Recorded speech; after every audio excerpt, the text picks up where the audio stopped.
First, there's a new season of the hit HBO Max show. You start packing yet? Oh, no, but I will. You want some help? From who, you? Just for me. Come on. Well, because you hate packing. Everybody hates packing, Joel, but, we do the things that we hate for the ones we love. Oh my gosh, are you being tender with me? Yes. I like it. That would be so nice, actually. Yeah. I think having you there, it'll feel less overwhelming. All right, well, we'll be miserable together. I'll bring snacks and we can party. Bridget Everett returns as Sam in the semi-autobiographical series Somebody Somewhere. The Peabody Award-winning show takes us back to Manhattan, Kansas, where finding your people is possible. And she is joined by one of her favorite people, actor and star of the show, Jeff Hiller, to talk about the third and final season of their hit show. It's filmed right here in the Chicago suburbs. Great to have you both Good morning. here. Good morning. Thank you for having us. I just love this show. If you have not seen it, it is just, there is something so heartwarming about this. You see a lot of shows, but you can see it's you and it's your story from Kansas, and it's just the heart of it comes through. I mean, that's got to be refreshing. Yeah, it's nice. I think we wanted to do a show that wasn't snarky, that definitely feels Midwest. I'm from Kansas. One of our show's creators is from Edmonton. Edmonton, not Edmonton. Evanston. Evanston. Oh my God. Cut that in post. We can't. We're live. Anyway, Charlene is watching. Hi, Charlene. Edmonton. Yeah, close enough. I just had coffee this morning. I don't know what's wrong with me. But it's filmed in Lockport, Lockport, Naperville. Lamont, some Naperville, the sort of Chicagoland area, and it really does feel like Kansas out there. So. It's great. It's Are great. you surprised that Hollywood would greenlight something from Kansas? I am surprised, and it feels like a miracle that we've gotten to do 3 seasons of it. We've had a lot of great support from HBO. We have a really lovely and loyal audience, which is great. Yeah. And this is our 3rd season. I think is the best one. So I hope people watch. What did Hollywood see that they would typically miss in a pitch about wholesome, sweet Kansas relationship?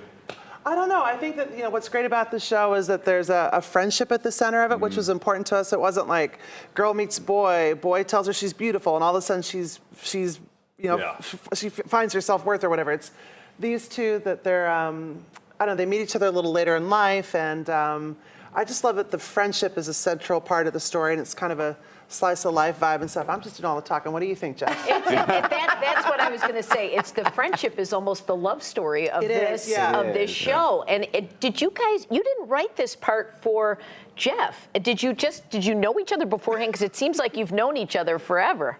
Yeah, we knew each other, but We were sort of, I always say we had each other's emails, but not each other's cell phones, That's about right. That's about right. Yeah. And I thought, they clearly wrote this for me. And then they told me, no, we did not. But whatever, I bet that. And people will be surprised. I mean, they know you as a comedian, but you do cabaret shows. Your singing comes through, and they write that into the script. I mean, was that intentional? Was that a huge part of it, or was it meant to be like an off ramp? No, I think like the singing. For me, the show's largely based on me, but it's the themes of my life. There's grief, which I've had my fair share of, and the love of singing, which is really central to who I am and who Sam the character is. And then the people she finds, her community, people like Jeff, who plays Joel, and Murray Hill plays Frederick Coco, who's one of my very first friends in New York and one of my closest friends. So you got to find your people. Yeah, you do. We're in this partisan divide, but it isn't just red-blue. It's like rural-urban. And do people get a better sense of a different life than New York, Los Angeles, Philadelphia? I think the idea was never to to politicize anything. It's just to show a slice of life, a Midwestern slice of life, and never make it political. There's enough trouble in the world. It's really, but in a way, it's kind of political just by existing. Yeah. That it's we're shining light on a different community of people, and that they have full lives. And I don't know. Do you have anything to say? Is it any different? Is it any different? No, actually. I think sometimes people are like, wait. Because I'm gay, I play a gay character, and they're like, a gay guy in Kansas? Yeah. And, it happens. Are you guys surprised that this is almost taken on cult status, this show? So, I mean, I'm sure when you write a show like this, you're like, I hope someone picks it up. oh, I hope it gets another season. Yeah. Hope it gets another season. And it's really gotten this snowball effect, hasn't it? Yeah, we're lucky to get 3 seasons. Every time it felt like a miracle because, like you said, it's like a cult-like sort of following. Not cult-like, just sort of small, adoring audience. Like, Well, I think people see themselves in these characters. I think they do, yeah. And I can feel that because when I'm walking down the street, I was just walking, downtown yesterday here in Chicago, and there's a lot of people that just sort of go right by, but then there's the people they see you and they want to stop you, and they hug me and they tell me how much it's meant to them, and I mean that's just like the best feeling. I bet. And I talk about your individual projects off of this show because Jeff, I think we talked to you on a Zoom not too long ago.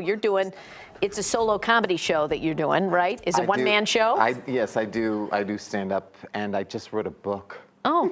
Called Actress of a Certain Age. Because I am. Yeah. And if people go to New York, do you still do your cabaret show there? Yeah, I just did one last week. I'll be doing more coming up, and other than that, I'm just. You can see it. It blows the roof off the house. It's Well, why not? It's You're gonna do it. It's not like Countess Luann, right? I mean, this is you can sing. Like Countess Luann.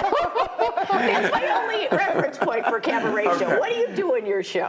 It's sort of like rock and roll stories, funny, and full body experience. That's all. Just say that. So do you? What is it rated R? Yeah. It's a cabaret. Yeah. I mean, there's a lot going on. Yeah. But the TV show is not like that. The TV show is much different, and you can watch that from the comfort of your own couch with a bottle of Chardonnay or seltzer water or Diet Coke, whatever makes you happy. It is such a great show. Season 3, if somebody somewhere, airs Sunday nights on HBO Max, whatever the heck they're calling it these days. But so great to see you both. Thank and you for having us. congratulations Thank to you. you. Thank you. Time for